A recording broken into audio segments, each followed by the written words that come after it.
মহাখালী বাস টার্মিনালে কিন্তু আমরা লক্ষ্য করেছি বিআরটি এর পক্ষ থেকে মহাখালী বাস টার্মিনালে যারা ময়মনসিংহ, কিশোরগঞ্জ, শেরপুর, জামালপুর, নেত্রকোনা যে এই অঞ্চল থেকে এই অঞ্চলের দিকে যে বাসগুলো ছেড়ে যায় টাঙ্গাইলে, সেই বাসগুলো ছেড়ে যাওয়ার বিষয়ে বিআরটি এর পক্ষ থেকে একটি অভিযান পরিচালনা করা হয়, যেখানে কিছুক্ষণ আগে মূলত বিনিময় বা নামে একটি যে পরিবহন রয়েছে, বাস পরিবহন রয়েছে, এটিকে অতিরিক্ত ভাড়া 100 টাকার উপরে ভাড়া অতিরিক্ত করার অভিযোগ তুলে আসলে বিআরটি এর কর্তৃপক্ষ যারা রয়েছেন, ভ্রাম্যমাণ ম্যাজিস্ট্রেট তিনি এসেছিলেন এখানে, এবং যখনই জরিমানার বিষয়ে আলোচনা করছে তখন কিন্তু শ্রমিক যারা রয়েছে বাসে তারা বলছে তারা গাড়ি ভরে গেলেও আসার সময় খালি আসার কারণে তাদের যে ভাড়া, সেই ভাড়াটি তারা মূলত অতিরিক্ত নিচ্ছে খালি আসার কারণে, এমন দাবি তুলে যখন করেছে। কিন্তু বিআরটি এর পক্ষ থেকে তারা বারবার যেটি বলেছে যে কোনো ধরনের আসলে অতিরিক্ত ভাড়া নেওয়ার সুযোগ নেই, এবং এটি যখন বলা হচ্ছে তখন শ্রমিকদের পক্ষ থেকে বাসে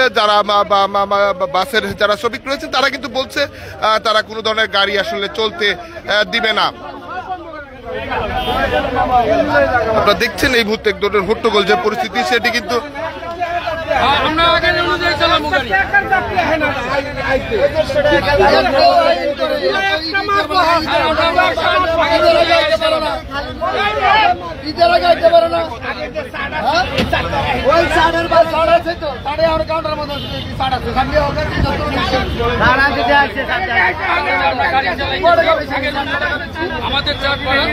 কি হয়েছে একটু বলেন তো। তারা তো তারা বলছে যে 100 ভাড়া বেশি নিচ্ছেন, এই অভিযোগটা সত্য কিনা, আসলে কি কারণে এখন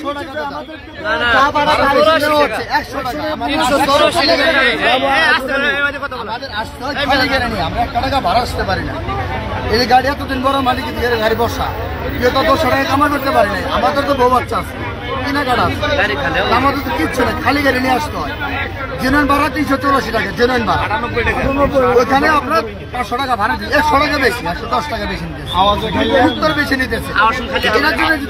100 টাকা খুব যারা যাত্রী আছে তাদের জন্য আসলে, কারণ বাসে যারা যাতায়াত করে তারা তো নিম্নবিত্ত মধ্যবিত্ত মানুষ, তাদের তো আর গাড়ি দিয়ে যায় না, তাদের এটা আসলে জুলুম কিনা, এটা কি মনে হয়?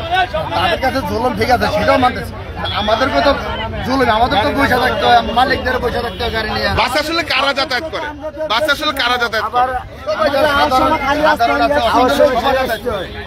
গাড়ি নিয়ে তো খালি 1 টাকা ভাড়া কাটা, মানুষের টাকা 200 টাকা ভাড়া কাটবে, আমার রাস্তা কে দিব?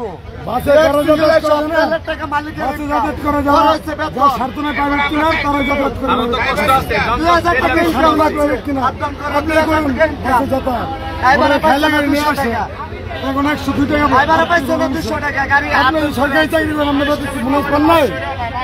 কি মনোজ করার অধিকার নাই? হালুয়া কাটতে 2000 টাকা বাড়াইছে, সকালে 2000 টাকা হালুয়া কাটতে স্যার। বিআরটি এর যারা আসলো তারা আসলে কি বললো আপনাদের? আপনারা কি এখন গাড়ি ছাড়তে দিচ্ছেন না?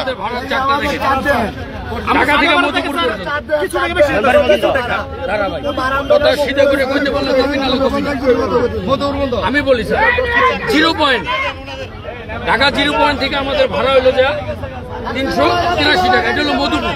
ওইখান থেকে আমরা 11 কিলো যাই, ওইখানে আরো 20 টাকা বাড়তি, তাহলে 398 টাকা ভাড়া। আমরা সব সময় বছর থেকে আমরা 300 টাকা করে ভাড়া নিচ্ছি, 300 টাকা। এখন আমরা 102 টাকা বাড়তি নেওয়ার কারণে আমাদের মামলা দিতেছে। কেন আমরা বাড়তি নিই? ঈদের বোনাস আজকে নিতেছি আর কালকেটা তো গেল না, আজকে দিনে নেওয়ার কারণে আমাদের মামলা দিতেছে। কি কারণে আমাদের মামলা দিতে হবে? আমাদের মামলা প্রত্যাখ্যান করতে হবে, আসার সময় খালি ওই ব্যবস্থা কর্মকর্তারা আমাদের করে দিতে হবে, এটাই আমাদের।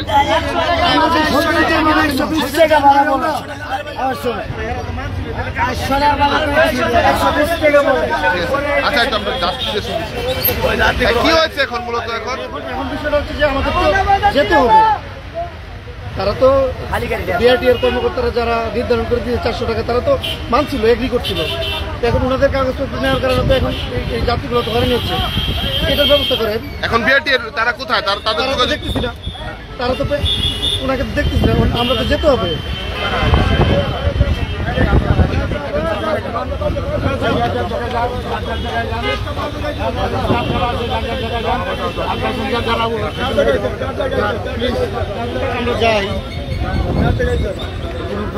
না আমরা লাগাচ্ছি।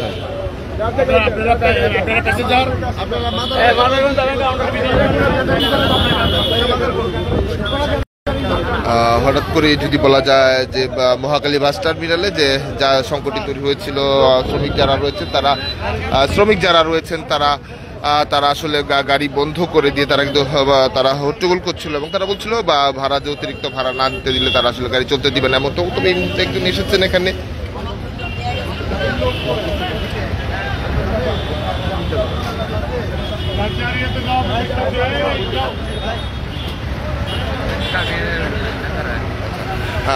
ঠিক এই মুহূর্তে যদি বলা যায় শ্রমিক নেতা রয়েছে তারা বলছে বিভিন্ন জন তারা আসার পর আবার কিন্তু সরিয়ে দেওয়ার পরে এখন আবারও আসলে গাড়ি চলাচল করবে বলে তারা কিন্তু আশ্বস্ত করেছে এবং সেই দৃশ্যটি কিন্তু দেখাচ্ছিলাম। এক ধরনের মহাখালীতে যাত্রীর যে অন্যান্য সময়ের যে উপচে পড়া ভিড় থাকে, আজ সেরকম উপচে পড়া ভিড় কিন্তু আসলে নেই।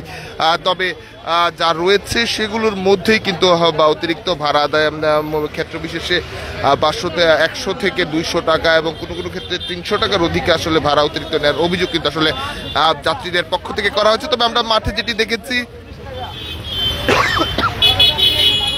400 টাকার যে ভাড়া সেটি 500 টাকার মতো করে নিচ্ছিল এবং সেটি আপনারা শুনেছেন যারা পরিবহনে যারা রয়েছেন তারাও কিন্তু স্বীকার করছিল এবং এরপর আসলে আমরা তাদের সঙ্গেও কথা বলেছি এবং আমরা বিআরটিএ যারা ছিল তাদের সঙ্গেও কিন্তু কথা বলেছি এবং তারা যেটি বলেছে সেটি কিন্তু কোনো ধরনের আসলে অতিরিক্ত ভাড়া করার সুযোগ নেই, যেখানে তারা মামলার মতো ঘটনা কিন্তু তারা আসলে ঘটেছিল। এরপরে শ্রমিক যারা রয়েছেন তারাও কিন্তু তাদের যে যদি বলা যায় যে গাড়ি চলাচলের বিষয় সেটি কিন্তু তারা বলেছে তারা গাড়ি চলাচল করবে না, এমনকি তারা কিন্তু বলেছে এরপর এই মহাখালী বাস টার্মিনালে যারা শ্রমিক নেতা রয়েছেন তারা আসার পরে কিন্তু আবারও তাদেরকে সরিয়ে দিয়েছে এমনটি দেখছিলাম। তবে অন্যান্য বারের মতো যদি বলা যায় এখানে কিন্তু আসলে যাত্রীর তেমন ভিড় নেই। মূলত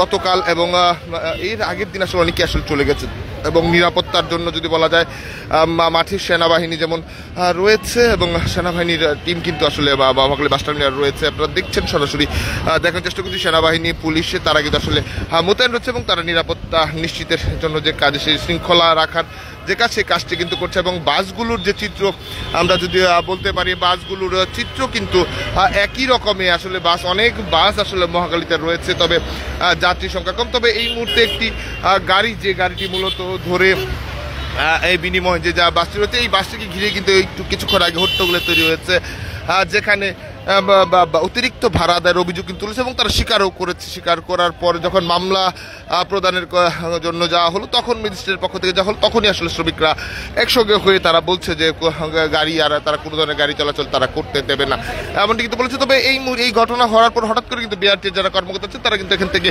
সরে গিয়েছে, কিন্তু যে অভিযোগটি যাত্রীদের পক্ষে তোলা হচ্ছে তারা যখন ভাড়া মেরে নিয়েছিল তখন আবার বিআরটির লোকজন চলে যাওয়ার কারণে বিড়ম্বনায় আসলে যাত্রীদের পড়তে হচ্ছে, কেননা গাড়ির চালক থেকে শুরু করে গাড়ির যারা রয়েছে তারা কেউই আসলে এখন গাড়িটির সামনে নেই, যে কারণে মূল ভোগান্তিতে আসলে পড়তে হয়েছে যাত্রীরা যারা বাড়িতে ঈদের ছুটিতে যারা বাড়িতে যাচ্ছেন এবং ঈদ উদযাপন করতে বাড়িতে যাচ্ছেন।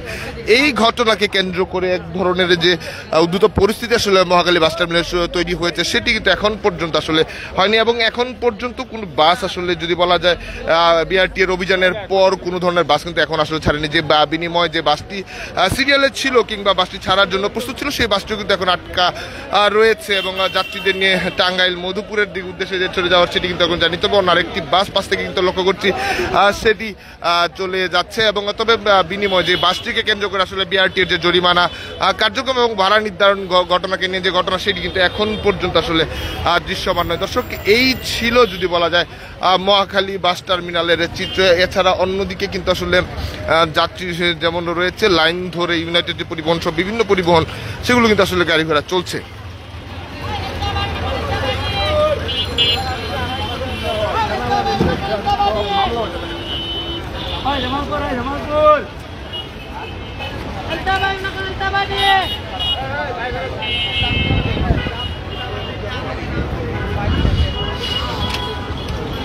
আপনারা দেখছিলেন মূলত মহাখালী বাস টার্মিনালের যে চিত্র এবং অন্য বা বিভিন্ন সময়ের তুলনা যদি বলা যায় আজকের সময় যে যাত্রা সেই যাত্রাটি কিন্তু মানুষের সংখ্যা খুবই কম এবং কেননা গতকালই আসলে অনেকেই বাড়ি ফেরার উদ্দেশ্যে যাত্রা করেছেন এবং আর অনেকেই আগামীকাল হয়তো বা সেই যাত্রার উদ্দেশ্যটি করবে। তবে এই মুহূর্তে আবারও কিছু বাস কিন্তু থেমে থেমে কিছু কিছু বাস কিন্তু ছেড়ে যাচ্ছে। তবে তেমন ভিড় যদি বলা যায় যাত্রীদের তেমন ভিড় কিন্তু আসলে নেই।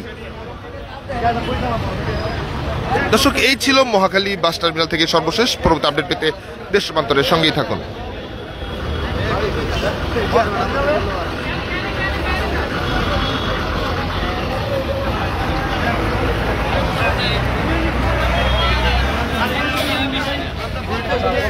ছাড়ার কোনো আপডেট পেয়েছেন এখন? ছাড়ার কোনো না না না আমি এখানে রিকোয়েস্ট করে আসছি যে তাদের গাড়ির কাগজ দিয়ে দেওয়া হোক, আমরা হয়রানি থেকে বাঁচি।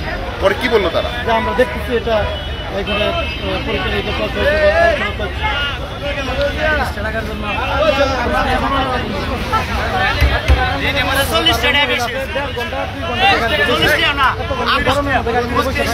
এখানে প্রথমেই বলেছি ভাড়া বেশি হয়েছে, আর আপডাউন করলে আপডাউন টাকা দিতে হবে 800 টাকা ভাড়া, মোটামুটি 600 টাকা দিতে হবে, 300 টাকা